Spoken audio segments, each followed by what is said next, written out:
कुरान हो गया, फिर तो समझो उसका बेड़ा पार हो गया। अस्सलामु अलैकुम वरहमतुल्लाहि वबरकातुहू। रबी बिन सुलेमान एक बहुत बड़े बुजुर्ग हैं। उन्होंने आप बीती एक बात लिखी है। उन्होंने कहा कि हम हज के लिए गए, मैं था, मेरा साथी था, मेरा भाई भी था और हमारे कुछ साथी थे, एक जमात थी।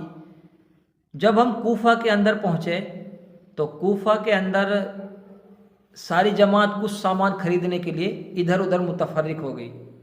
तो मैं भी कुछ सामान खरीदने के लिए इधर उधर गया। तो मैंने देखा कि एक कूड़ादान है जहाँ लोग बाग शहर का कूड़ा डाला जाता है। तो वहाँ पर एक मरा हुआ खच्चर पड़ा था, मुर्दार, और वहीं पर एक औरत एक थैला लेकर चाकू से कुछ उसके गोश्त काट काट कर थैले में रख रही थी। तो मैंने अपने जहन में एक बात सोची कि ये कोई भटियारण है जो इसको ले जा रही है और इसको किसी होटल पर पकाकर किसी को खिलाएगी। मुर्दार गोश्त किसी भी फिरके के अंदर जायज़ नहीं है सिवाय मजूसियों के। तो मैं उस औरत की ताक में लग गया कि इस गोश्त को कहाँ ले जाती है, इसका क्या करती है ये। तो मैंने देखा कि वो जब गई तो देखा कि एक बहुत ऊंचा मकान है जिसमें गेट लगा हुआ है, और उसके गेट को उसने खुलवाया तो अंदर से एक लड़की आई, उसने गेट को खोला और वो औरत उसके अंदर चली गई।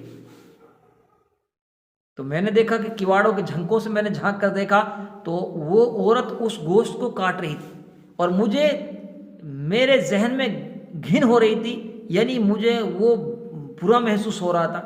तो मैंने उसको आवाज़ दिया कि अल्लाह की बंदी, इसको ना खाया, ये मुर्दार गोश्त है, ये हराम है। उसने कहा कि हमें मालूम है कि हराम है। इन बच्चियों का जो बाप था वो सैयद घराने से था और उनका इंतकाल हो गया। जो उन्होंने पूंजी वगैरह छोड़ी थी, जो सामान छोड़ा था, वो ख़त्म हो चुका है।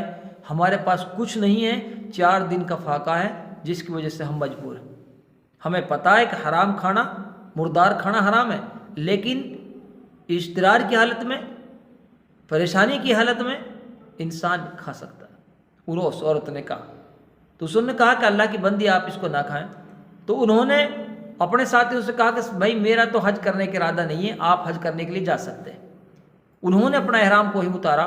जो उनके पास यानी 600 दीनार थे, 600 दीनार में से 100 रुपये को उन्होंने 100 दीनार के कपड़े खरीदे, 100 दीनार को उन्होंने आटा वगैरह खरीदा, और कुछ जो पैसे बचे थे उनको सामान के अंदर रखकर उस औरत के घर पहुंचा दिया। उसने बुढ़िया के लिए दे दिया। उन्होंने जब उन्होंने उसके लिए दिया तो उस बुढ़िया के जो अल्फाज थे, उन्होंने कहा अल्लाह ताला तुझे जन्नत में मकाम अता फरमाए, अल्लाह ताला तेरे अगले पिछले गुनाहों को माफ़ कर दे, और अल्लाह ताला तुझे इसका निअमल बदल अता फरमाए, और जिसको तू खुद जाहिर आंखों से देखे। ये उस औरत ने उस आदमी के लिए दुआ दी थी जिसने अपने सारा हज करना छोड़ दिया था और सारा सामान पैसा वगैरह उस औरत के लिए दिया।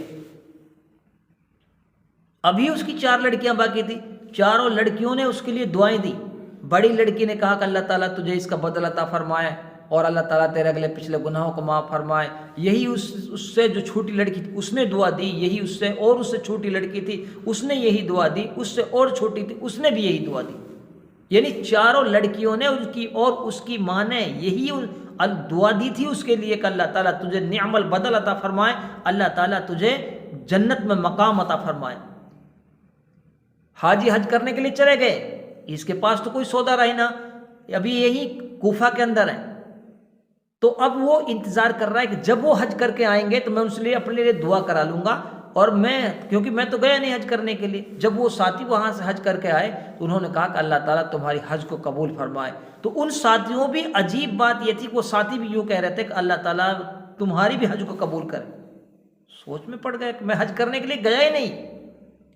इत्तिफाकन इतनी देर में उसके जो खास उसके दोस्त थे, उसका भाई था, वो हज करके आ गए और उन्होंने कहा कि अल्लाह ताला तुम्हारे हज को कबूल करे। तो वो भी यही करें कि अल्लाह ताला तुम्हारे हज को कबूल करे।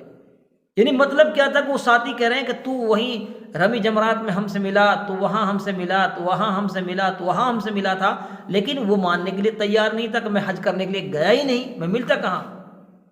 तो एक साथी आगे बढ़कर एक साथी ने कहा कि ये थैली लो, یہ تھیلی تُونے مجھے خود میرے ہاتھ میں دی تھی فلاں جگہ فلاں بھیڑ میں، اور یہ اس لیے اپنی یہ تھیلی لے لو۔ اب وہ ساری ذہن میں یہ سوچ کہ میں حج کرنے کے لیے گیا نہیں، لیکن سارے ساتھی کر رہے ہیں کہ تو حج کرنے کے لیے گیا۔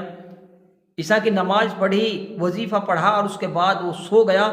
جب خواب میں نبی اکرم صلی اللہ علیہ وسلم کی زیارت ہوئی تو آپ صلی اللہ علیہ وسلم نے کہا کہ اے ابن سلیمان، ہم کتنے گواہ پیش کریں کہ تو نے حج کیا، تو مانتا نہیں۔ سن، بات یہ ہے، جب تو نے اپنا ایثار، جب تو نے اپنا توشہ، جو پیسہ وغیرہ سب اس اور بڑھیا پر، اس عورت پر خرچ کیے جو سید گھرانے سے تھی، تو اور انہوں نے جو تجھے دعا دی، اس کا بدل یہ ہے کہ اللہ تعالیٰ نے تمہاری شکل و صورت کا ایک فرشتے کو حکم دے دیا ہے، وہ قیامت تک ہر سال تمہاری طرف سے ایک حج کرے گا۔ یہ اللہ تعالیٰ نے نعم البدل عطا فرما دیا، جس کو تو ظاہر کرے گا، ظاہر میں دیکھے گا۔ اور جو تو نے 600 دینار جو تو نے خرچ کیے تھے، اللہ تعالیٰ نے تجھے اس کے بدلے 600 اشرفیہ اللہ تعالیٰ نے تجھے دی۔ جب انہوں نے کہا کہ جب مجھے صبح میری آنکھ کھلی تو میں نے اس تھیلی کو دیکھا، اور اس تھیلی کو جب میں نے گنا تو اس میں 600 اشرفیہ موجود تھی۔ یہ ساری چیزیں کیوں ملی؟